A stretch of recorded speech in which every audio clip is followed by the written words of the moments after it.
Friday edition of Daily Faceoff live, coming to you live on the DFO YouTube. Looking for your inbox questions. Make them about anything. It's a Friday. We don't need to be talking hockey the whole time, even though that's what we're contractually obligated to do. The show is a presentation of Bet365. Download the app today. Use the promo code NATION, whatever the moment. It's never ordinary at Bet365. Hut's fired up for the weekend. What do you got on the go?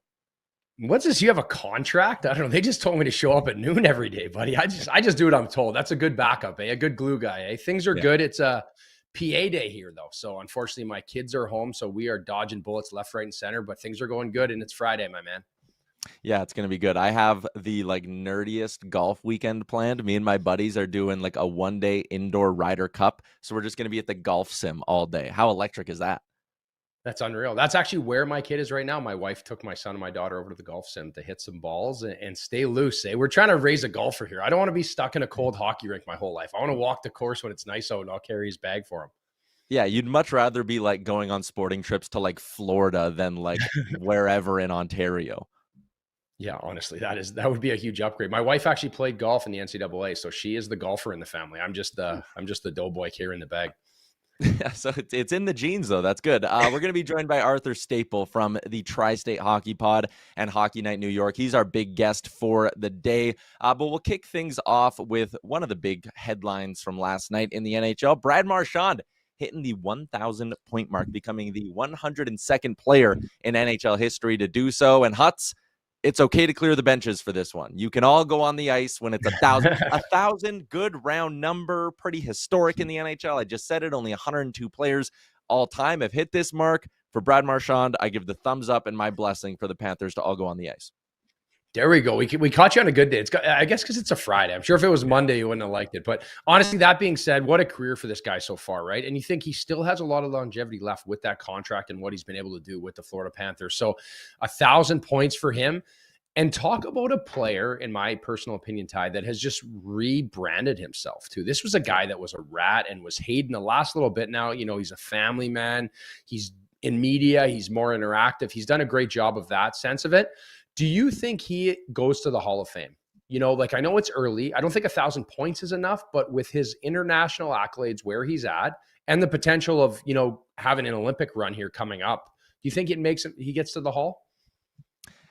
I think he's a lock, honestly. He's got a 100-point season under his belt. Not a lot of guys can do that. He's going to finish, top 100 in scoring. Let's say 3 more years, I should say, average of 50 points a season. That gets him almost into the top 50 all-time in points, Huts. I don't know. I think that's good enough. He's got the winning under his resume. And there's something I talked about with Jeff Merrick the other day on Oilers Nation Every Day, where he kind of said, emphasize the fame part of the Hall of Fame, where is Brad Marchand one of the players who, I don't know, does he define an era of the NHL? I absolutely think he does. So he checks a whole bunch of individual accomplishment boxes, 100-point season, top 100 all time in points. He's got the winning, and most importantly, the personality.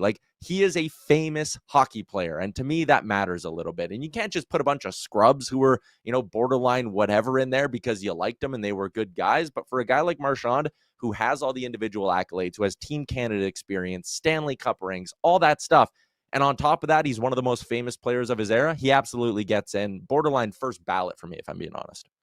I've actually never heard of that, the fame part of it. And I think that's a great take too. What did he do to the game? He kind of revolutionized it in the sense of he was that skilled rat checker, and he still has done it. And again, just what he's done for, the eyes on him, right? He is a very popular player, household name. And it's wild to think about how close they were with him, right? He wanted 3 years. The Bruins wanted to give him 2. So that was a big gap. They ended up going to ownership to try to get approval for a 3rd year, and the number was so far apart. And then next thing you know, he wins a Stanley Cup and he signs a 6-year deal at $5.25 million. Talk about a change of event. And I get he still needs to make his money because he's never had he's obviously made a ton of money, but when you think about guys in his era that have been superstars, his last contract, he was only making on 8 years, $6 million a year, right? $6 million a year is nothing nowadays for a player. So he got his money. He, bet on himself, obviously wanting a trade and going to Florida, and it's worked out pretty well for him. Yeah, it has. I forgot how long that contract was at the Florida Panthers. I won't doubt Brad Marchand, but there's no shot that guy's playing till he's 42 years old. But you mentioned the kind of rebranding he's done personality-wise off the ice. How about the fact that he didn't have his first point per game season until 1, 2, 3, 4, 5, 6, his 7th year in the NHL was his first point per game season. He had 100 points in his 9th year in the league. That's usually when a lot of guys, especially point production wise, start to kind of slip and go down. But his career arc's been fascinating from a production standpoint.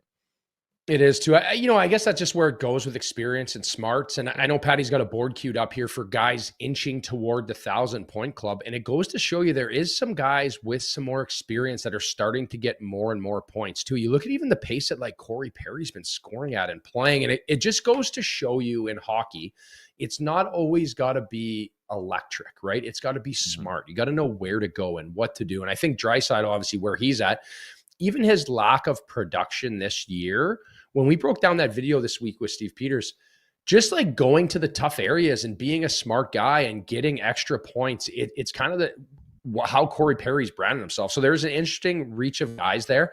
I don't know who gets there on that board. There's a few guys that might be a little too far gone, like Jonathan Toews. Does he get up to another 109 points? I don't personally think so. Brett Burns is getting pretty long in the tooth to still get 80. But, Draisaitl is obviously a lock. Corey Perry's the interesting one for me. If he can stay healthy, how many more years left does he have to keep getting points, Ty?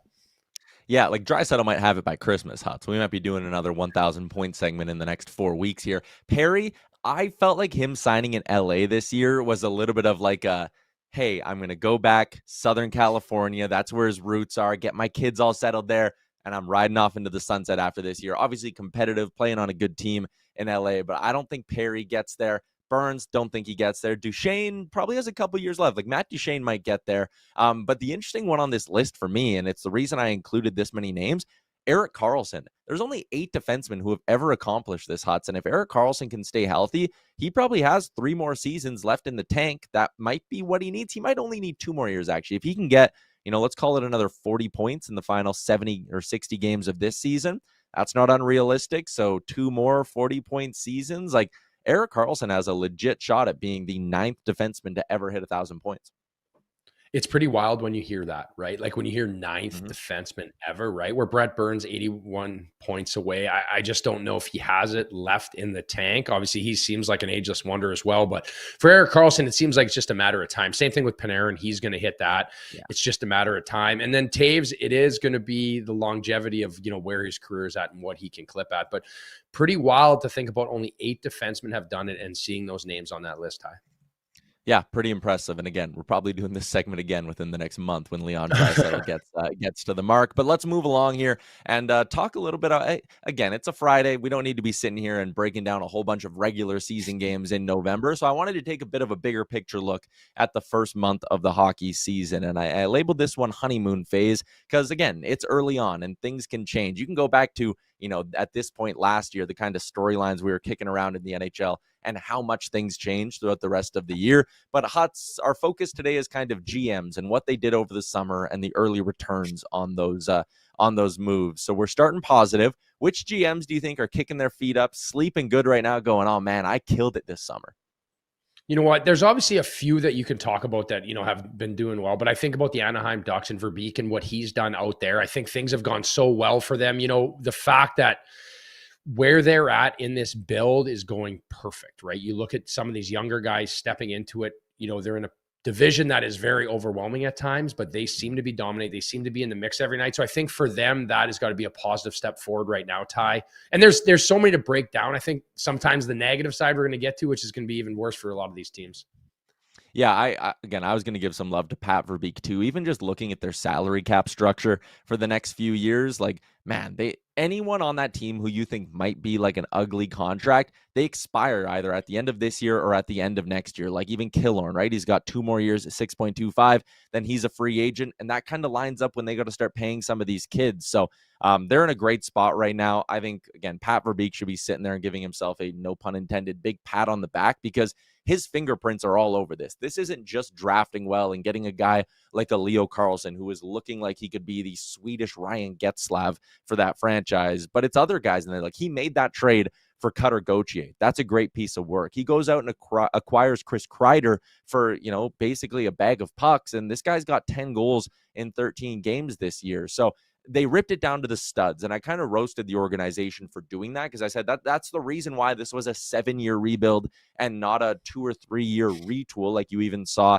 in Los Angeles a number of years ago. But now I'll kind of sit there and go, he kind of covered for his mistakes. You went and signed Killorn, you pick up Kreider, you spend $7 million on Mikael Granlund because you have the money, but you don't make the mistake of giving Granlund a 6-year deal. You keep it at 3 years so that you're never really hamstrung by that contract. And like, going in right now, they're sitting with $15 million in cap space. Going into next summer, they're going to have $41 million in cap space. They have each of their first round picks for the next 3 drafts. They have each of their second and third round picks for the next 3 drafts. Like, he is in such a good spot here to continue adding without hampering any sort of the long-term future that the Ducks could have. Yeah, and I think that's one important factor is timing. I think timing is everything. Getting those guys in at the right time, and then not having these older guys that expire, that are just contracts that are lingering on your team that are hurting you. And then you're looking to trade away picks and players for someone to just take dead money that isn't playing for you, that isn't getting the job done. So I think that is important when you aren't in a win now situation. When you are in a win now situation, it changes everything. So I think that is an important factor here. And again, it's been a long time coming for the Ducks. But what I agree upon is the fact that they built it right and it feels sustainable to me, Ty. Yeah, it totally does. So let's flip to the negative side here and maybe some GMs who want to redo on what they did this summer. And one guy, because we've talked about him so much, we're just going to exclude Barry Trotz from this conversation. We will give him a pass for today. We will go one show without roasting the Nashville Predators. So Trotz, out of the conversation. Who's a GM who you think is sitting there and probably losing some sleep right now? I think right now for me, it's Brad Treliving. I think he is a guy in Toronto where things have gone with this team. You know, you look at the setback, they're 8-8 and 2 in the Atlantic, where you look at the Atlantic division right now, you have the Montreal Canadiens humming along, the Ottawa Senators, the Boston Bruins. Like, it's kind of flipped on his ear. And again, I don't really think it's total panic mode right now where you're at in the standings, but I do think it's panic mode for the Buffalo Sabres and the fact of what their personnel is and who they are. Like, they really don't have a number one D-man, right? You think Morgan Riley, you know, he's pretty long in the tooth, but then you look at all these other teams that have that young electric defenseman or someone that could be a game changer, and I don't see the Toronto Maple Leafs having that. And then they lose Mitch Marner, who is their 100-point guy. And again, you can make that argument that, you know, Mitch Marner hasn't got it done in the playoffs. He hasn't been able to push them over the top. But you also got to win to get in the playoffs. You got to play a certain brand of hockey, and that is what Mitch Marner brings to the table. Then you look at their additions. You know, Dakota Joshua, Nicholas Waugh. Right now, they both have 18 games played. They have a combined 5 points between the two of them and a combined minus 12. Like, these were the bodies that they wanted to bring in. And I get where it was coming from when they signed them, being like, you know, Dakota Joshua, bigger body. Nicholas Waugh, bigger body. They can play in that Atlantic division. They can have a little more size. They can compete. But now all of a sudden you're a lot slower and you aren't as fast and you don't know how to create space as much. And then when I look at their back end and the way that they've been defending without Joseph Woll, Anthony Solars having to carry the mail, it's been ugly. It's not just the losing, it's the way they're losing. So I think that would be the most concerning thing for me if I'm Brad Treliving right now in Toronto. Yeah, and again, this isn't just bad luck. Like, they've made their swings, especially you talk about the blue line struggling the way it has been. Like, again, we can roast the Marner thing, whatever. 5-on-5 scoring has not been their issue. Like, Matthew Nyes has stepped up. He's having a very productive year at 5-on-5. John Tavares defying father time once again. He might score 40 again for the Leafs. Like, as much as Marner's a focal point, the offense hasn't been an issue. The goaltending's banged up. That's maybe a bit of bad luck on the part of Treliving. But, like, he took a swing on Brandon Carlo, and then we have Dave Pagnotta, our insider on the show, going, maybe they're looking to move on from Carlo already. Okay, you spend a bunch of money on Chris Tanev, who is a 35-plus defenseman, and now he's on IR already. Like, I don't know. He's made some swings on the blue line, and they're not working. And for me, that's where I point the finger at Treliving and be like, if you're going to give up the first-round picks and you're going to, you know, dedicate salary cap to a guy like Tanev, and you're sitting here with, again, question marks on the blue line, that's where it's not good for Treliving. And how many future assets can you dump into this team right now that's sitting there at 8-8-2 on the year, sitting right in the thick of that mush in the Eastern Conference? It's not good for the Toronto Maple Leafs right now, and obviously everybody kind of knows that. I'll go out west for mine, Huts, and I'll say the GM that probably wants a redo on this is Patrick Allvin. We'll include Jim Rutherford in the conversation, but this one looked a little doomed from the jump. When you looked at the Canucks center depth coming into the year, you were kind of like, hold up, you didn't have the money to bring back Pius Suter because you spent the money on Evander Kane, And Evander Kane kind of looks a little bit square peg, round hole fit-ish in that Canucks lineup. And then you moved on from Dakota Joshua, who was basically just, lowercase Evander Kane for $2 million cheaper. Like, everything they did this offseason just felt clunky and awkward. And then you consider the way they handled the Quinn Hughes thing. Like, if there's any GM or front office in general that I think wants to flash back to June 15th, and you know what, let's maybe try it, take a second crack at this, it's probably that group in Vancouver. Yeah, the Evander Kane one I never really got, right? And especially for a team that's already had enough stuff go on off the ice, right? You think of the JT Miller, Elias Pettersson. You bring in another guy who's no stranger to a little bit of drama to fit in that room. I don't really think that is the stabilizing leadership you need. And I think Evander Kane's grown up a lot. But then again, you look at this situation with Demko, it's been ugly, right? He has that big contract and now he's injured again, right? Ty, we've talked about him and where he's at. And you have Kevin Lankinen, who you gave a hefty contract to, but Kevin Lankinen is not the guy that's going to bring you to the promised land. He is a good 1B. He can fill in, but he is not your guy. So to think where this team has transferred, we look back to a few years ago when the All-Star game was in Toronto, and I believe they sent almost 5 players to the game and things were humming along in Vancouver and everything looked great. To where they're at right now, I think is a big disappointment. And again, I do feel like they're kind of in this no man's land when you look at their lineup right now. And like Kiefer Sherwood has been like the bright spot with 11 goals on that team, right? Who would have thought that? Thank goodness for his production, which kind of came out of nowhere in that sense. But, moving forward, I'm not sure what this identity of this team is. I know we're a little bit behind. We'll get to our big segment in 60 seconds here, but there was one other GM who I wanted to talk about really fast, and they're one of the better stories in the NHL, so I almost want to phrase this as a redo in like a good way, but the Chicago Blackhawks are taking a step this year. 8-5-4 to begin things. They're holding on to a playoff spot in the middle of November. Again, it's very early, but do you think if Kyle Davidson could have a redo, he'd maybe spend a little bit more? Like, they have a bunch of draft picks. They have $18 million in cap space that's going unused right now. And I know he picked up Burakovsky, signed Bertuzzi. Like, he did a little bit, but I'd be curious to talk to Kyle Davidson and be like, okay, if you knew the team was capable of kind of this level of play and you knew Connor Bedard was going to take a step forward and Frank Nazar was going to be a bona fide top 6 player already, like, would you maybe have wanted to add just a little bit more? Yeah, I think so. I think it's that happy medium, right, of not being married to somebody as you're in that regrowth phase, where if they overpay somebody and then you're getting them, a few years into the deal where they are a little bit long in the tooth and now all of a sudden they just become a hindrance to the team. But I think a little more leadership throughout this lineup is just going to help, right? Nick Foligno's done an unbelievable job there, but maybe someone in that spot where they can kind of play up and down the lineup and help in. I think it would be a move that I wouldn't be surprised if we see Chicago be a little more active as the season goes on and as we get toward the trade deadline, knowing what they have now in the sense of, hey, we're there, but let's get a little bit of a rental if we don't have to give up too much to help these guys push them over the top. All right, we're running behind, so let's get to our big segment for the day. Arthur Staple from the Tri-State Hockey Pod and Hockey Night New York joins us, and it's brought to you by Uber Eats. Uber Eats is enabling fans to maximize their fandom all season long with exclusive game day deals on the app. From game day eats to paper plates and napkins, if you're hosting, to all the ingredients you need to make your favorite game day dip before, during, and after the game, Uber Eats is assisting every fan's hockey experience all season long.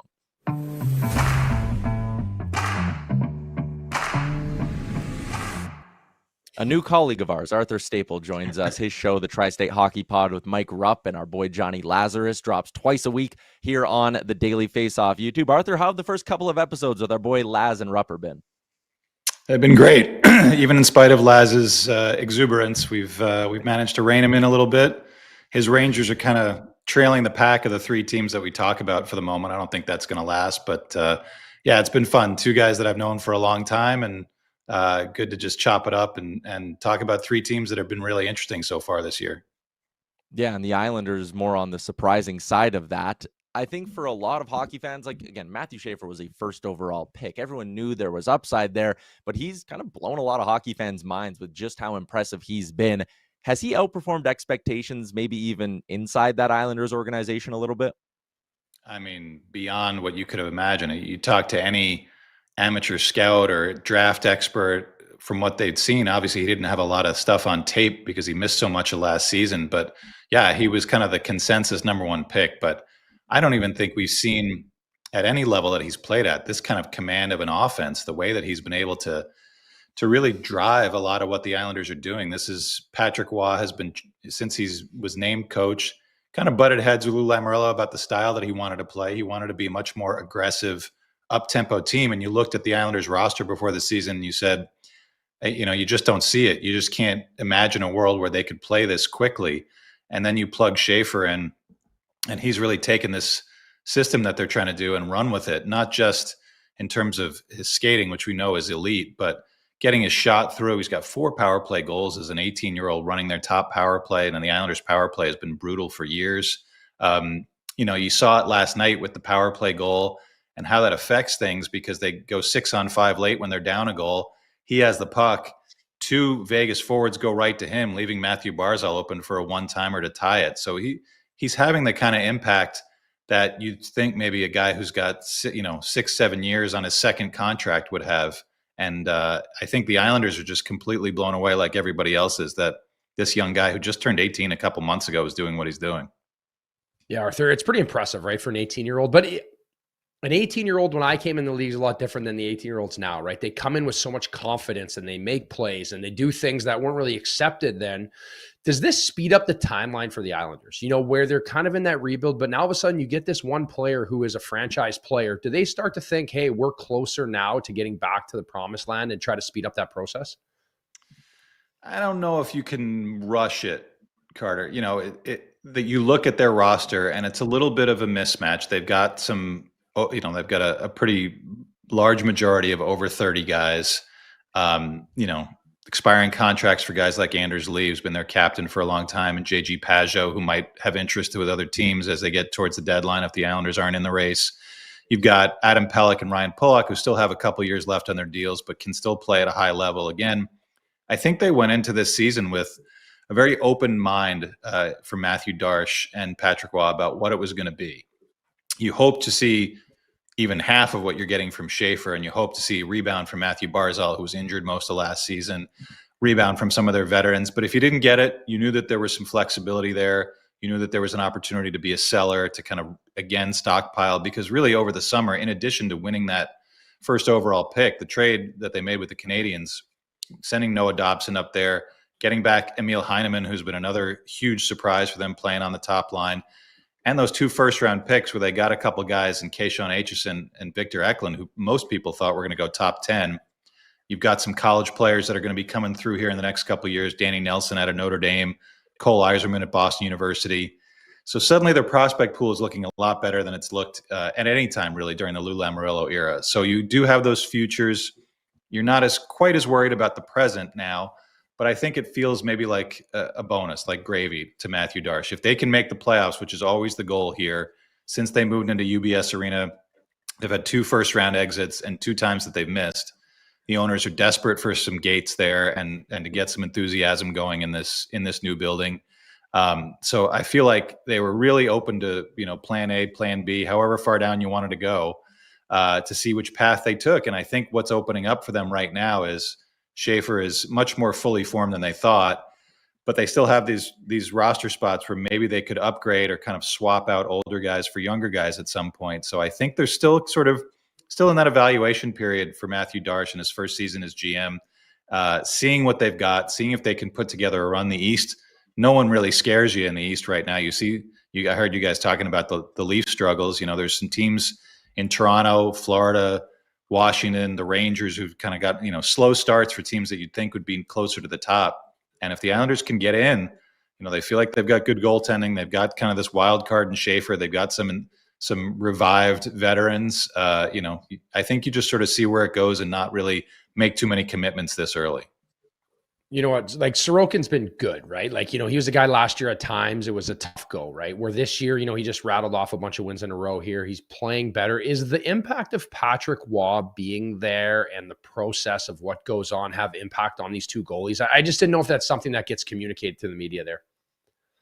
I think Patrick Roy, being Patrick Roy, has an impact on everybody. I remember talking to guys a couple years back when Lou brought him in, and it just kind of marveling at this guy that everybody knows, no matter how young or how old you are as a hockey player. You've seen Patrick Roy play. You've seen the kind of fiery character he had as a player. You've probably seen some clips of him even coaching in juniors, and there's guys in this team, Anthony Duclair, who played for him in junior. So I think people know the name and know the presence and know the resume. So that has an impact in and of itself. As a goalie, I think sometimes it can have the opposite effect. I don't know how you feel about it, but he's a guy who, if he's giving you advice, you better take it, because this guy is, one of the 2 or 3 best goalies of all time. And maybe it's not what the modern goalie is used to. But I think for Sorokin, I think we've seen in the last couple of years, even when he's had a successful year, he's worn down a lot. I think last 2 years, he really, Lane Lambert's, the end of his run as a coach in that November, December, a lot of overuse for Sorokin. And I don't think that he was physically up to being a 60 start guy. I think the sweet spot for him is like in the low 50s, which is why they, with Semyon Varlamov kind of out of the mix, who knows if he's ever coming back. They made the smart move to go out and get David Riddick, who's a guy who's played some games in the NHL and has looked okay as a backup, to allow Sorokin to kind of get in a groove. They made a change at goalie coach, Piero Greco, who was brought in with Mitch Korn back when Lou was in charge. He's out. Sergei Namovs, who was Sorokin's goalie coach over in the KHL, is now in as his day-to-day guy. So I think there's lots of little things here at work that are trying to put Sorokin in the best possible position to succeed. And really, these last few games, we've seen him really succeed. He's never played very well at Madison Square Garden. Pitches a shutout on his buddy Igor Shesterkin in a big win for the Islanders last weekend. I think that's a good way to kind of jumpstart for him a run that he's had, like you said, 4-0-1. I think he's under 2 goals against, well over 90 save percentage. This is where the Islanders need him to be, because they don't defend very well. The way that they've opened things up in their system, and they're kind of mishmash a little bit beyond the top pair and beyond Schaefer, they give up a lot of chances. So they need him to be that guy who's going to be able to stop, 70, 80, 90% of those high danger chances to give them a chance to win. And he's doing it of late. I'm hoping this next question makes as much sense coming out of my mouth as it does in my head. But the 3 teams that you guys cover on the pod, the Rangers, the Devils, and the Islanders, if you were a betting man and you kind of had to rank the odds board of their chances of bringing a Stanley Cup back to the area, how would you rank them? Because, obviously this year you would probably have the Rangers and Devils both ahead of the Islanders, but the Rangers are kind of, looks like, moving towards the end of a competitive window. The Islanders could maybe put themselves in a better spot with that young group going forward. So it's not this year. It's a bigger picture, multi-year question. Rank those 3 teams on their chances of bringing a cup home. I mean, I got to put the Devils at the top, not just because of what they've been doing so far this year. It's a really good lineup. I got some questions about goaltending. They get hit with the injury bug, it seems, every year hard, and they're getting hit hard again with Brett Pesce and Dougie Hamilton out. Hamilton will be back soon. Pesce's a little bit longer term, which is a tough blow for them. But when you look at the Hughes brothers, you look at Jesper Bratt, who might be the most underrated player in the NHL still, even though he's reached really star status for me.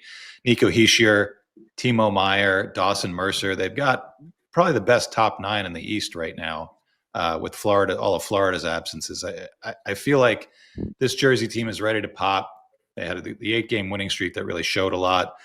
They're still a few tweaks away, I think, from being a serious cup contender, but I think they're right there. And maybe if you drop down, Schaefer definitely changes the game a little bit. The Rangers, I think if we're looking for a team that could get on a run and get hot, I think the roster right now favors the Rangers. They do have Igor Shesterkin, who's got a couple of long playoff runs under his belt the last few years. And they do still have elite players like Panarin, Adam Fox, Mika Zibanejad, JT Miller, and the new captain, Vincent Trocheck, who's just come back and kind of sparked their offense a bit. But I feel like if you're betting a little longer term, the Rangers probably overtake, or the Islanders probably overtake the Rangers, because the Islanders have Schaefer. They have a lot of good stuff coming. They might need to reset in the next couple of years. They still have Barzal signed long-term. Bo Horvat, who not a lot of people are talking about, could end up on the Canadian Olympic team with as good as he's playing so far this year. I know Vancouver Canucks fans don't want to hear his name too much, but he's been awesome so far. And they do have Sorokin. And if he can get hot and stay healthy and stay fresh, I think in 2 or 3 years, the Islanders roster is going to look vastly different than it does now. And I'm really intrigued to see some of these prospects kind of come through and what they can become. I don't know if Patrick Waugh is the guy that's going to bring them up to a certain level, but if you could see them in a couple of years being like an Anaheim was going out of last season, with a mix of some young guys and some decent vets, and maybe a coach away from putting it all together, at least in the short term, the way the Ducks have done under Joel Quenneville. So, if I'm a betting man right now, I'm putting my money on the Devils, but I think the Islanders are kind of creeping up that ranking a little bit. Don't worry about upsetting Canucks fans. They all turned off the show when we roasted their offseason 15 minutes ago. Arthur, appreciate your time. Tri-State Hockey Pod twice a week right here on the Daily Faceoff YouTube. You can also find his work at Hockey Night NY. Thanks for popping on. You got it, guys. Thanks a lot. Thanks.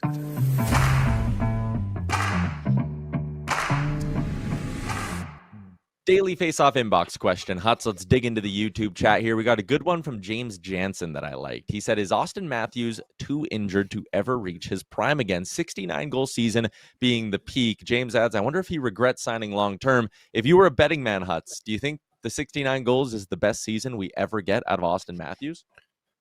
It might be, and again, this was that one where he was on such a run early. You always talk about like the Ovi comparison, right? But he can't score the way Ovi scores. Ovi can score, we've seen the clips of Ovi not taking a stride throughout the whole zone and just standing there and pounding one timer. Austin has to work for space and uses his strength and skill and puts guys on his hip and protects the puck and goes into hard areas. So the injury bug that has set in on him is really concerning in my personal opinion because of the style of play. And now he's trying to identify as like a defensive player as well. Like he's more well-rounded in his game. So I do think his best years are behind him. I don't think he necessarily regrets the contract or where he's at short-term versus long-term, because I still think he's going to get paid, but I do not know if we see him getting back to 69 at this point.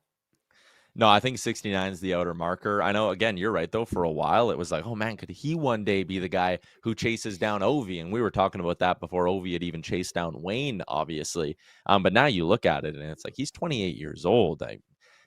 10 more years, 11 more years, 12 more years? He's got to average 50 goals a season probably to get to that point. And when you consider the injuries, is he even a guy who can play until he's 40 like an Ovi and a Sid? I think it's all really fair questions, but I will push back on the signing short-term thing. When Austin Matthews hits free agency in 2028-29, even if he's a little bit injured, all that stuff, if he goes to market and says, I want an 8-year contract or a 7-year contract, I guess it'd be at that point, some team will give him 16, 17, 18, 19 million dollars, even if he's injury prone. Just off his name and the legacy alone, he will still get paid a boatload of money. But I like the thought exercise there from James in the inbox. Let's get to our daily bets, brought to you by Bet365. Whatever the moment, it's never ordinary at Bet365, as we bring in our boy Pat, who took a big swing yesterday with both the Ducks and the Sharks on the money line, the little California double up. And they both lost, didn't they? Yeah, it wasn't good for me. I really was feeling good about it. Both teams are kind of hot right now. The teams that were playing were kind of struggling. So, yeah, I took a shot at plus 428, but it didn't pan out. Yeah, I should have just went too.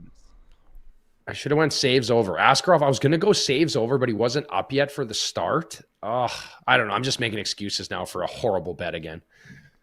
Yeah, he did. Askarov, even though they lost, had a really good game. That Sharks offense just couldn't get going. On that note, let's get to our picks for this evening. I got a couple that I like. And how about those New York Islanders and Kyle Palmieri shot prop? How about this? I got it at 1.5, so 2+ shots. He's hit this in 16 of his 17 games so far this season. It's only minus 210, so I'm combining it with a real juicy one in Nikolai Ehlers, who has hit this not just in 50% of his games, but remember early in the year, Ehlers was really struggling. He's heating up, and the shots are coming with that. He's hit the number of 4+ in 5 of his last 6. So despite the best efforts of Pat to shortchange me on the graphic, this is plus 425, Pat. I want that on record. Ehlers alone is plus 250. This one's plus 425. Anyways, what do you got, Pat? I swear your category just doesn't work. I'm changing it every day. It's just not happening for whatever reason. I'm going against my logic here because Carolina's second most in shots this year. Vancouver's 7th worst in shots against. So you'd think I would pick some Carolina players, but instead I'm going to pick Evander Kane. He's been firing the puck, 10 shots in his last game, 8 earlier last week, I believe. So at 4 shots, 205 seems pretty fair to me. And I mean, if someone's going to step up for Vancouver, I feel like he's kind of the guy that's going to be, he's grinding, he's front of the net kind of guy. So I think he has a shot at this one at plus 205. I don't mind it. It might be bad juju here because I got the old St. Louis Blues photo up there today one of my old squads, but I'm taking the Philadelphia Flyers on the road, underdogs in St. Louis. I didn't want to chop it up too much. I just think the Flyers are buzzing along. St. Louis can't seem to keep the puck out of their net, so the Flyers on the road as underdogs. There you go. Those are our daily bets for Bet365. Shout out to Ryan Cadden in the chat, who said, longtime listener, first time in the chat. Appreciate you popping in and joining us live. Let's wrap up the show, Huts, with a little bit of garbage time. And how about this clip from yesterday between Ottawa and Boston? Levi Marilainen gives up a goal, and he's got a Bruin coming through the front of the net who gives him the little pat on top of the head. And the Senators obviously took exception to this one. You can't be patting guys on the top of the head, can you? I don't know. I think Alex Steves is such a nice guy too. I don't know if he just kind of bumped into him. He's like, "Hey, sorry, man, like good save or whatever." And then the D man didn't take to it too well. But I've had a few issues like that. I remember one time playing at MSG, I thought Chris Kreider speared me, and I was losing it, snapping his stick, and he was yelling at me back and forth. And then in the intermission, Rasmus Dahlin came over and said, "Sorry, Huts, that was me. I stuck you." So did you apologize to Chris Kreider in the next period? I did. I actually did. Oh, really? I think it was like the next game or something. We were playing them all the time. And I was like, "Hey, Kreid, sorry, man." Because we had a relationship. I played against him a ton. And we were represented by the same agent. You know, heat of the moment, right? We're men. It happens. Yeah, that happens. I think he probably understood, too. He's a guy who's known to run a little hot. Yeah, 100%. I think he had scored on me later in the game, too. So he got the last laugh on me. But, you know, that's the hazards of being the goalie. When they get one on you, it doesn't feel good. I was going to say that's always the tough part about if you're going to be a goalie who chirps a little bit. And I mean, Jordan Binnington's a good example of that as well. But that's a wrap on today's edition of the show, on a whole week of shows here on Daily Faceoff. We'll be back next week, same time, same place, noon Eastern. Have a good weekend, everybody. We'll see you then. Hey, hockey fans, if you enjoyed that video, then make sure you hit the subscribe button right here on the Daily Faceoff YouTube. We have you covered for everything you need. Exclusive interviews on The Sheet with Jeff Merrick, all the latest hockey news on Daily Faceoff Live, and you can always get your morning started with Johnny Lazarus and Colby Cohn on Morning Cup of Hockey. Don't miss a minute. Hit that subscribe button.